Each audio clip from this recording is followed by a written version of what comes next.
Chris here, aka Kermie, and welcome to Reading with Kermie. Going out jewel smoke. As I started the video, I wasn't sure if I wanted to do Reading with Kermie today, but I was stewing in my own funk and needed to get out of my head for a little bit and do a little bit of service, and this is my form of that right now, Reading with Kermie with you guys. I was just talking about my financial woes with a friend, and I got angry and dwelled on my situation for a bit, and I decided, you know what, I'm going to get out of my head for a while, do a little bit of service, and here I am. Welcome to Reading with Kermie. You take my own advice with this one. Don't stress the small stuff. It's just small stuff.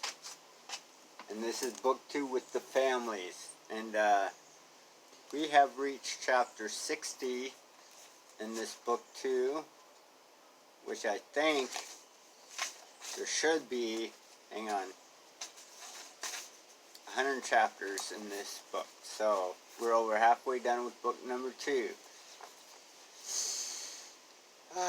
Let's get grounded, shall we, together? Yes, we can. Oh, look at the title of this one. You can't look, but you can only hear.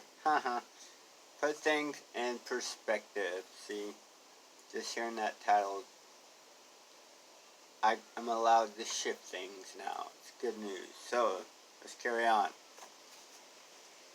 Put things in perspective.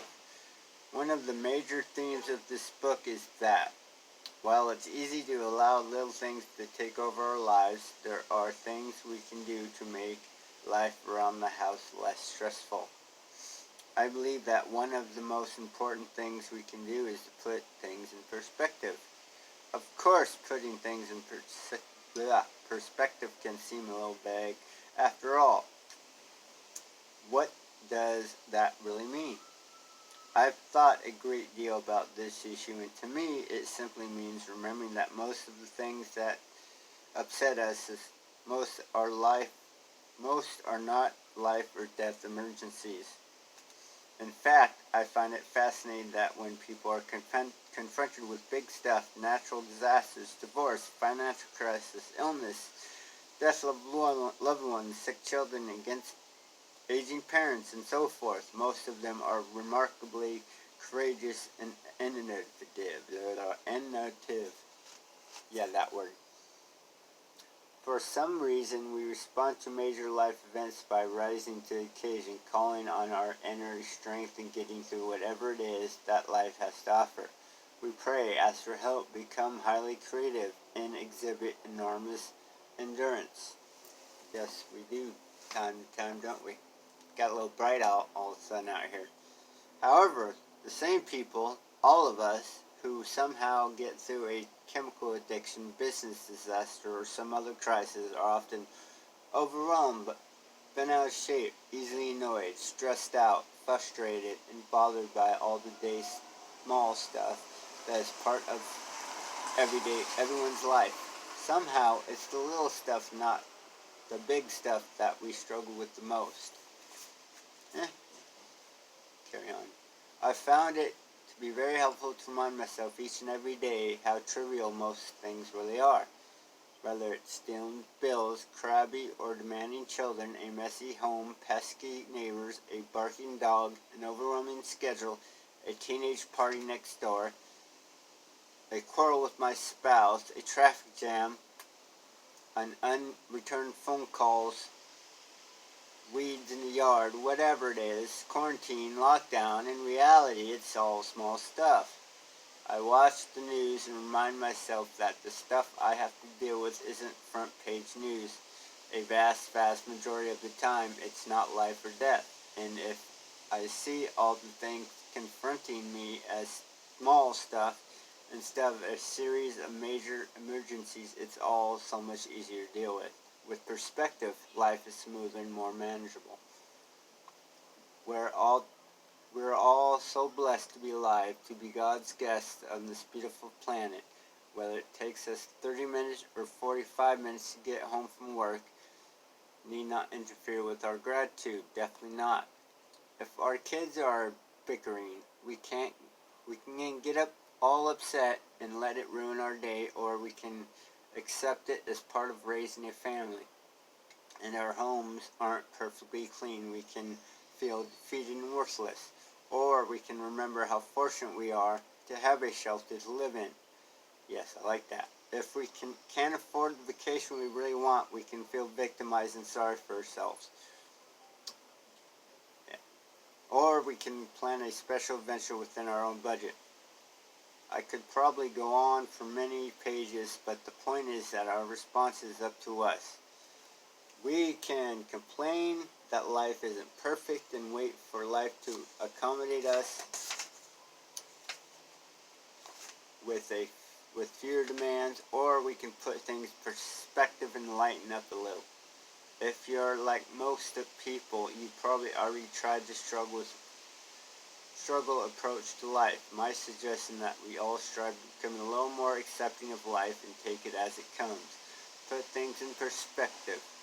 The more we're able to do so, the happier and less stressed out we will become. Wow, what a reading. That was good. Especially just going through it a few minutes ago. I mean, I even got to the point where I was thinking about it and dwelling on things that put me in tears out of frustration. You know, it's a little sadness along with it. But you know what? I know it would be okay. I'm just dealing with just a little financial issues. You know, haven't worked since March 15th. I just started looking for different work, and well, my job I had before this whole COVID thing hasn't called me back, so like, screw them. I'll go search in other places. But now, me and my family going on a little mini vacation next week. Oh no, wait to find a job until we're done with vacation so we can make sure we're on vacation. Sure. I've lasted 4.5 months now without work, so okay. But yeah, just some days, you know, you just check your bank account and it's, you know, worried about if it's an overdraw, and then when it's overdrawn, the bank takes like $35 a day. So the last 3 months, this is dealings I've been dealing with. It's freaking frustrating and it's stressful and drives you crazy sometimes. But you know what? That chapter of changing perspective, that's what I try to do all the time. And sometimes, some days are better than others, that's for sure. Just do the best we can with what we got, you know. Yes, I got shelter, I got food. I'm not worried about that.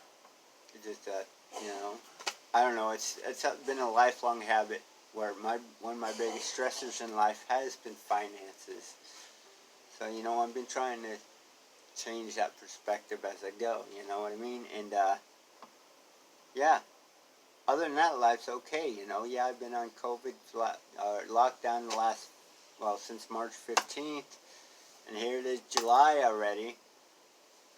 But, and in the meantime, what I've been doing is just a bunch of self-care, filling my time with my hobbies, which thank God for my hobbies, because I don't know where I'd be without them. So, just changing a little perspective. What can you do today to change your perspective? There are many things you can do. Just slightly shift things around if, you know, having a bad, awful time in life. Which I know a lot of you are right now, you know. It's just the way sometimes life goes, the ups and downs. We do what we can with what we got. I enjoyed taking this little time off and changing my perspective a little bit. It's been very rewarding for me, because like I said even before this video, I was in tears over it and all kinds of mad. I've simmered down some. That reading that with you guys helped out a lot. So on that note, I don't know, I can figure out something to do for the rest of the day. I don't have the money to go out, do nothing, so I'm home.